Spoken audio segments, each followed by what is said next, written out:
Tantor Audio, a division of Recorded Books, presents Covet Me by Kel Carpenter and Aurelia Jane. Narrated by Bridget Bordeaux and J.F. Harding.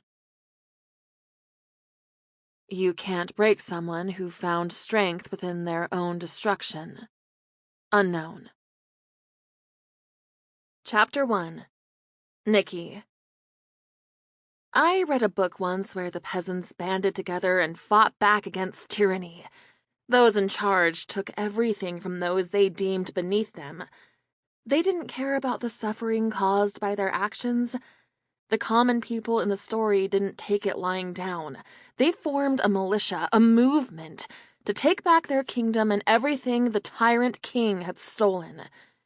Even noble women and children joined in the crusade, hoping to make the world a better place, rob from the rich and feed the poor. The songs were catchy, too. Okay, so maybe I didn't read it, and maybe it was a Disney movie, and maybe the people weren't actually people, more like foxes and bunnies and a bear, and I was pretty sure the friar was a badger. Whatever. The point was, they did something about the shit soup they'd been served. They inspired me, which is why I was slinking around on Brooklyn rooftops by the waterfront of the East River in December, at midnight, in the freezing cold. I can't say the world has ever been a good place, but it is worse now than ever before. Magic had always existed, but now it was public knowledge on a global scale and had been for over 50 years. Portals to other worlds had stayed hidden for millennia, until one decided to rip a hole in the fabric of space and time, right smack in the middle of downtown Portland. Naturally, panic ensued. Chaos. All the craziness you'd expect from an apocalyptic event. It changed everything. Who had power, who had control. The basis of society itself was toppled. While we weren't in a cartoon version of medieval England, we were in what amounted to a twisted dystopian world that ran on magic and technology. The Supernatural Syndicate ruled New York City. Each of the 5 boroughs were controlled by a different species. Mafias fighting for territory only cared about themselves, and unlike the movies I watched, there was no greater power to keep them in line, no heroes to change things. This was the only life, the only world I'd ever known. Brutal, savage, desolate. Someone had to step up to make it a better place. There was no reason that someone couldn't be me.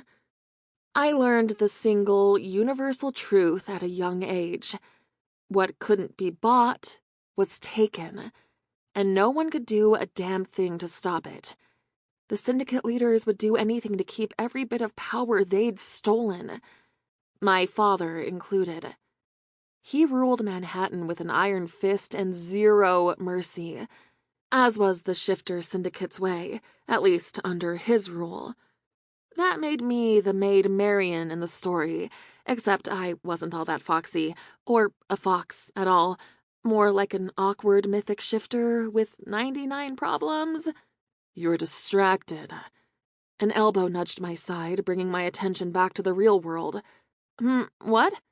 I stole a sideways glance at my best friend. Sam sat with one leg propped up and the other dangling over the edge of the rooftop. Covered by a glamour and dressed in all black and gray unisex clothing, to disguise any distinguishing features, you'd never know the woman beneath was blonde-haired, blue-eyed, and frankly, a total babe. Once upon a time, she'd wanted to be a dancer in a traveling troupe. Like the rest of us, she'd dreamed of a better life in that way that only children could. Instead, she became one of my father's top enforcers and my own personal guard. I said, "You're distracted," she repeated with a sigh. Just thinking, that's all. Thinking, she mused. So you're daydreaming grandiose thoughts that we're vigilante forest animals in Robin Hood again? Am I right or am I right? She smirked, overly smug at guessing my thoughts. Like that was an accomplishment. She's been with me for more of my life than she hasn't. I'd be offended if she couldn't guess right. Ass, I griped. Sam knocked my shoulder playfully. You know, sometimes movies have great strategies. You just have to think outside the box. Go with what no one will expect.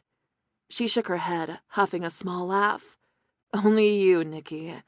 It works.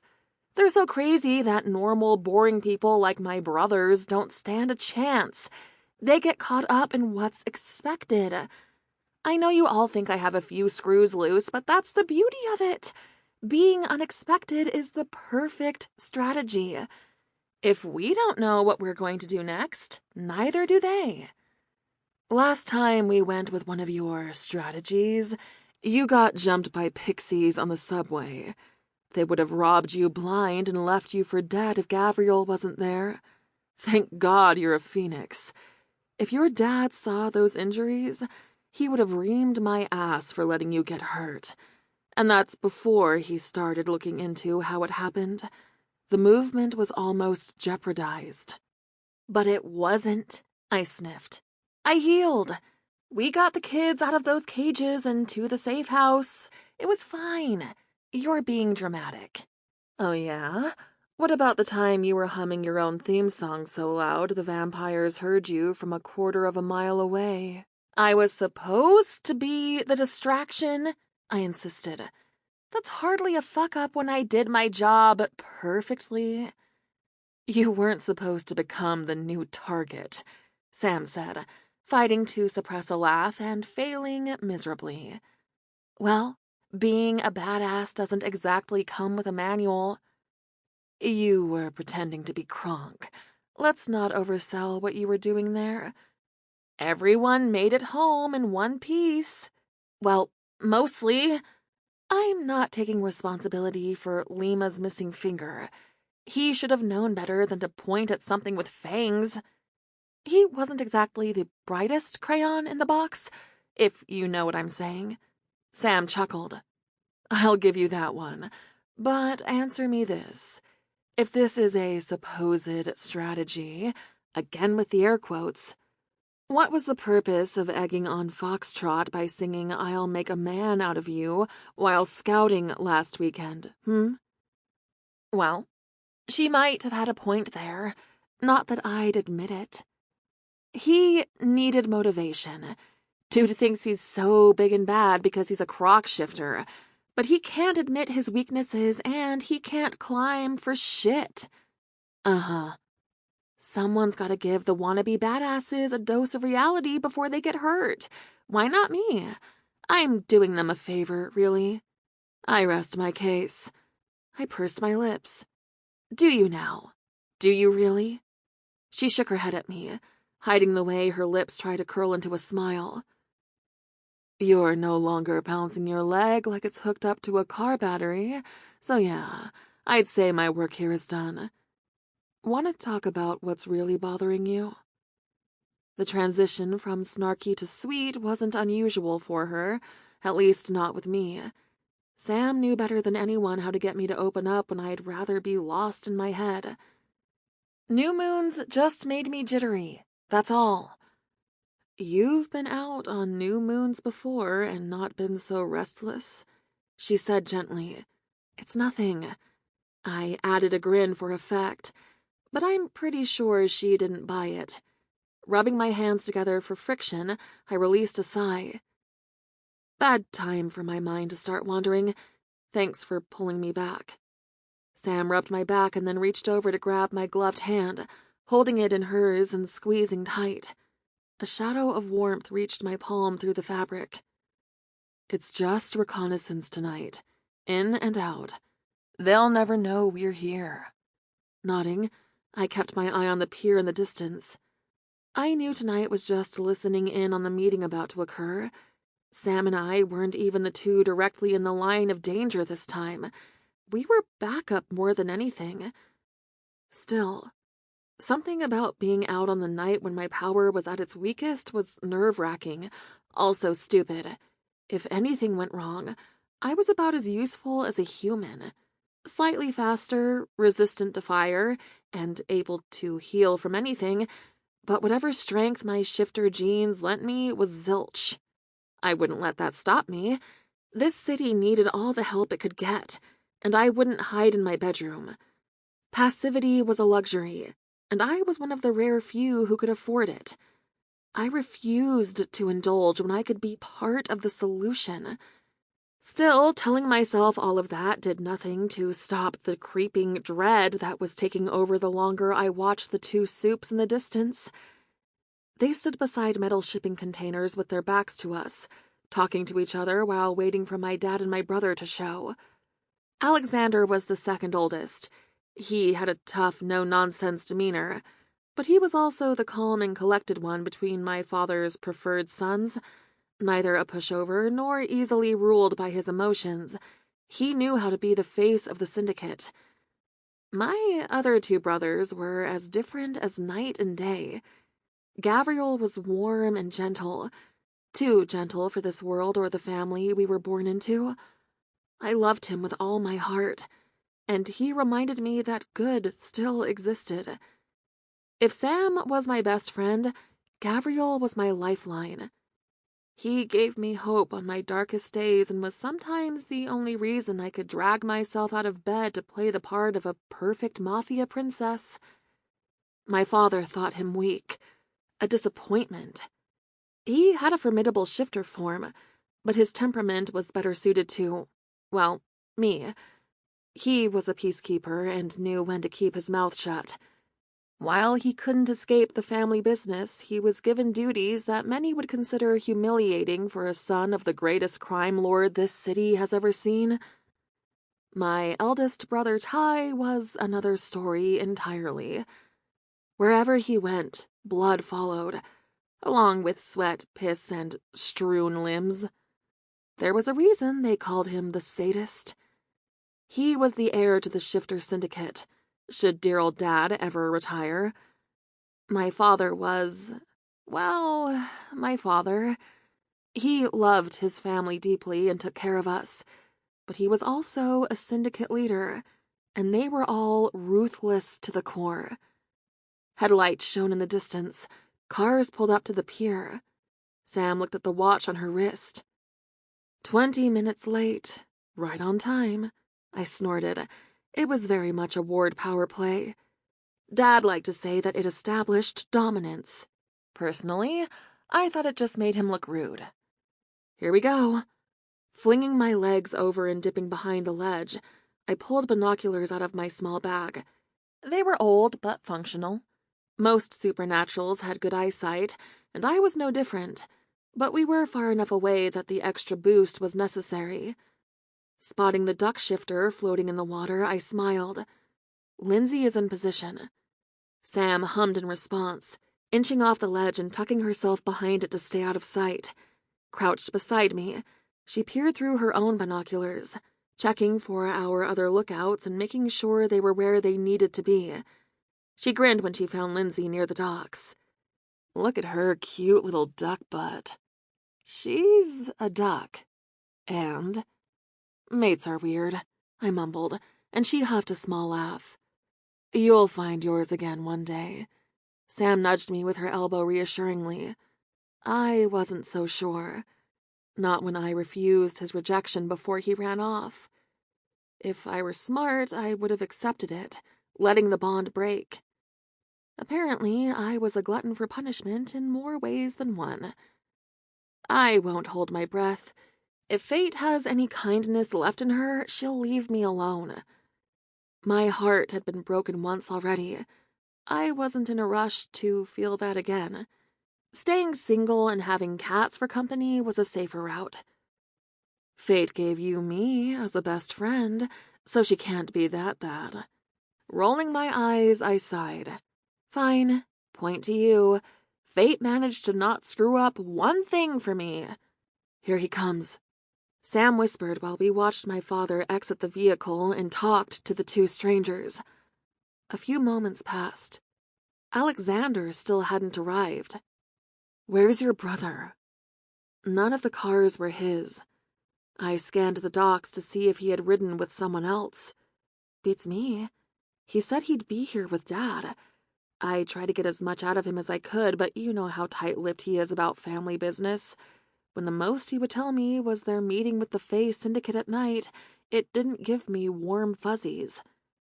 Peering through the lenses, I tried to focus on the two Fae my family were meeting with. One cracked his neck, and a chill went down my spine. Tingles spread through my fingertips and anxiety zipped across my nerve endings. Why watching them elicited that reaction in me, I didn't know, but it couldn't be good. The magic beneath my skin felt itchy, restless, terrified. My power should be nowhere near the surface, not tonight. Whoever these strangers were, they were more dangerous than I wanted to admit. That thought, coupled with my brother's absence, was enough to make every instinct in my body scream at me to leave. Sam grabbed my arm, making me jump. With one hand, she held her binoculars and the other gripped me for support. The way her fingers dug into my shoulder while her breath stuttered made all the alarm bells in my head scream. "We have a big problem," she whispered, scanning the pier and looking through the foot soldiers that were standing around. My heart dropped into my stomach when I saw what had caused her to react that way. Not what, but who. Fuck, I cursed between clenched teeth. What the hell is Ty doing here?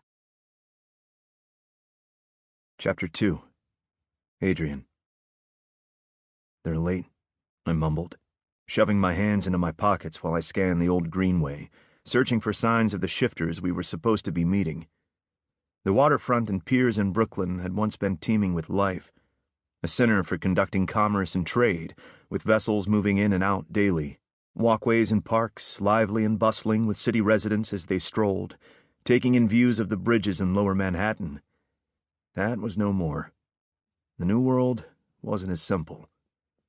Supernaturals had been revealed, and we populated the Earth, reigning over spliced territories worldwide. Magic bled into humans, giving them low-level powers. With each generation born, true humans had become less and less. They were almost extinct. The piers were now open concrete docks, filled with discarded materials and large metal shipping containers. Though the boat traffic had slowed down significantly since portals had erupted globally, there were still smaller ships and ferries that were used for a variety of purposes. Parks and walkways were ghost towns after sunset, as they should be. There was almost always a more sinister supernatural in the shadows, and the predator-prey hierarchy still very much existed. Niall casually leaned against one of the containers, cutting slices of an apple with a pocket knife. One after the other, he'd lift the piece to his mouth, eating it off the blade. "They're not late. They're making us wait to prove a point," he said, without looking up. "What point is that? That they're late and wasting our damn time?" I kept my voice low, barely above a whisper, to avoid any nearby shifters from making out our conversation, but I could see my breath in the air. "They're in control. It's a power move." He shrugged, eating another apple slice. "Comparing dick size is no longer considered an acceptable power move, huh?" "They'd lose," he said with a grin, flicking a seed away. I chuckled. Whatever they need to do to convince themselves. I just wish they'd power move themselves here so I can go the fuck home where it's warm. "Patience is a virtue, Adrian." The whirring of a boat sounded in the distance, getting closer. He glanced at me for a brief moment before focusing his attention on the waters of the East River. Manhattan was on the other side, equally as gloomy and quiet. It didn't emit the light pollution that it used to, but the buildings still stood high. New York and the outer boroughs had always been heavily populated, long before the Supernatural Syndicate ruled New York City. Some areas had been poverty-stricken, others dripped with so much wealth the streets may as well have been plated in gold. Most of its inhabitants had lived somewhere in between. Now, the middle didn't exist. "No, it's not," I scoffed, looking around again. If the boat was approaching, then the ward should be close. Why does everyone say that, anyway? And who the hell cares about virtues? You look around lately? Virtues will get you killed in this world. So will vices. But lust is at least worth a conversation. I smiled wide. winking at him. Yes, we know. Everyone that knows you knows. Have to find something to do with my time in this shithole city. Going on a date with me isn't enough. He nodded toward the dinner boat that was almost to our location. Only if you promise to cuddle afterwards. Niall began to respond, but a shiver came over his body as he tilted his head to the side and cracked his neck. As I started to ask what happened, a violent chill hit me, and I did the same, feeling a strange sensation suddenly crawl over my skin. It had nothing to do with the cold. Whatever it was called to my senses, tugging at deeper and baser instincts. The scent of the water became stronger. The taste of the air on my tongue heightened. As an earth fae, I was always in tune with nature, but this was something else entirely. An invisible force pulling me away from this place and in another direction, enticing me. Did you feel that? I whispered, taking my hands from my pockets and rubbing one over my arm where the hair stood on end beneath my clothes. A frown formed between Niall's brows as he looked down, seeing the same physical response on his body. A wave of iridescent color shimmered across his hands before returning to normal. He hummed in what seemed like agreement, but also in question, as he tossed the apple aside, then pulled gloves from his pocket and put them on. Yep. He smoothed out his coat around the wrist, clearing a spot in his throat while he looked down the corridor of shipping containers. We'll have to analyze it later. They're here. As he said the last word, several cars appeared around the corner and headed toward us. About fucking time, I muttered. I hate dealing with syndicate assholes. Niall cocked an eyebrow. Says Adrian Rose, the Prince of Brooklyn. I didn't care if Brooklyn was ruled by the Fae Syndicate. It was still a title I didn't want. Piss off. My best friend only chuckled in response. Being a Rose had its perks, but I couldn't care less about the families and the syndicates. I didn't want to be involved with the business, and I had no desire to lead a bunch of criminals. Thankfully, being the middle son, I wouldn't have to. Not unless I challenged my older brother, and that wasn't going to happen. Just because I had the power didn't mean I wanted to use it. I didn't even want to be doing the deals with Niall, but someone had to represent the family, and he didn't have the blood to do it. He was a shifter hybrid with no family, no pack, no house, and no affiliation to speak of. In other parts of the world, if he didn't find sanctuary in one of the 8 houses, he'd be on his own in no man's land, an area with no jurisdiction or protection from a house. That's what New York was now. Just one big no man's land ruled by the Supernatural Syndicates. We bordered territory with the House of Earth and Emerald, and syndicate leaders already had plans in motion to expand. I didn't want to be involved in the inner workings of a mafia-run city, but I was born into it, and I wasn't stupid. I could see the writing on the wall. One day, they'd start a war. I just hoped I was dead and gone when it finally happened. Earth and Emerald had territory on almost every continent. They had allies, access to nearly every portal. They had more members with power than the whole of the boroughs combined. The syndicates changed allegiances like the wind changed direction, which is why Niall was the only asshole I trusted in this place. He was brilliant, but a bit fucked in the head at times. His loyalty was absolute, and his ambition made up for my lack thereof. Still, no matter his intelligence or raw power, he was a half-breed in the eyes of the other supernatural syndicates, especially the shifters. While many hybrids were accepted there, Niall was far from welcome in the ward's territory. The prejudiced fucks thought he needed to earn his place first.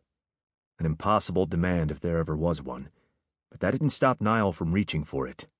While Fayen saw him as an abomination, my family saw opportunity. We were the dream team when it came down to making deals. My name went a long way and got us in places he couldn't go on his own otherwise, which was good, because I got us where we needed to be with a modest amount of effort on my part, and his ingenuity gave the Rose Syndicate what they wanted. Control, power, the usual. From the outside looking in, one would think Niall wanted the same. The reality was he just wanted to see his mate again, and everything we did was to get him closer to her, including the deal we were making with the shifter Don, Fayen Ward. Me? I wanted the bare minimum.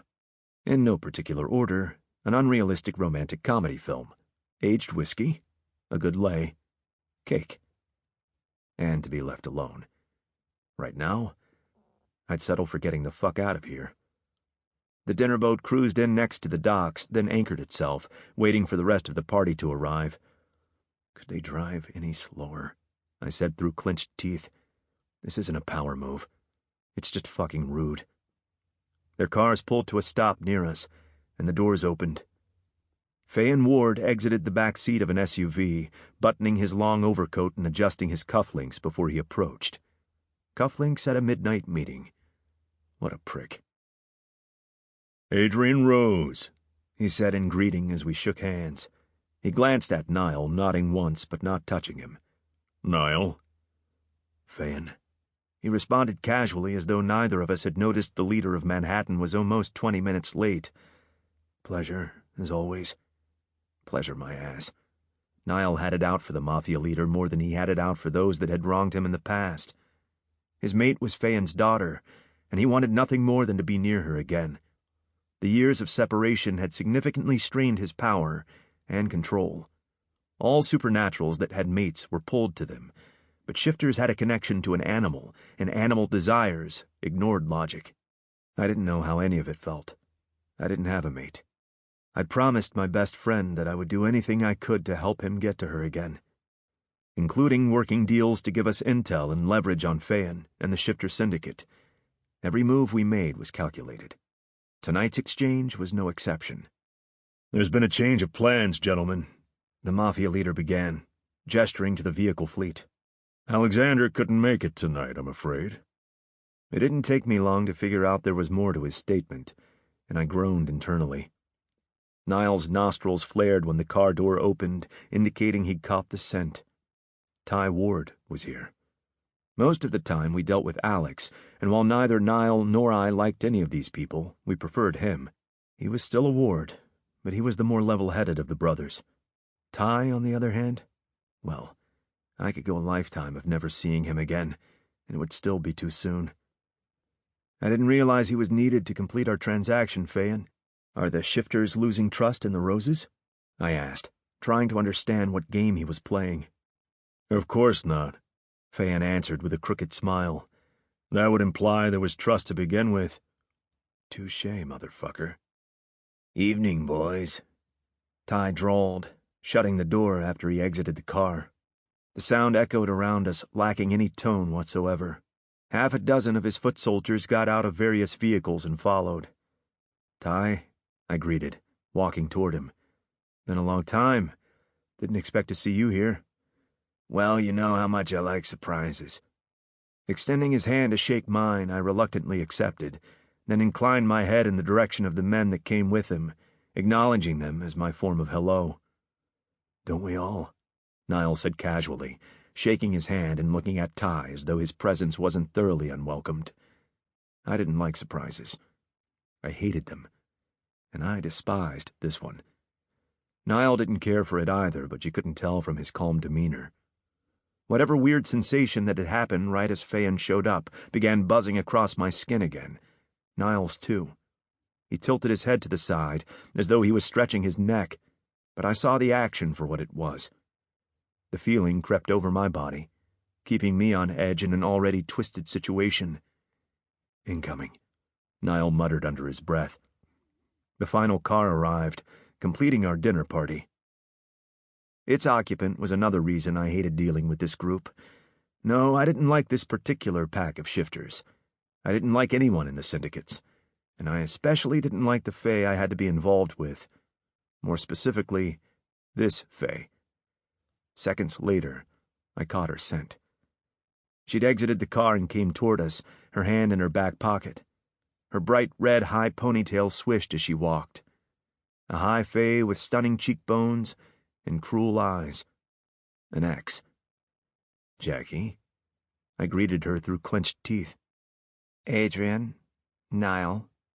She winked at him when she walked by, her associate following her footsteps. Her scent had once appealed to me, but now my body reacted in a new way. It wasn't pleasant. It was repulsive and visceral. The humming sensation on my skin felt like it was pressing deeper, tiny needles stabbing, revolting against her sickly sweet scent.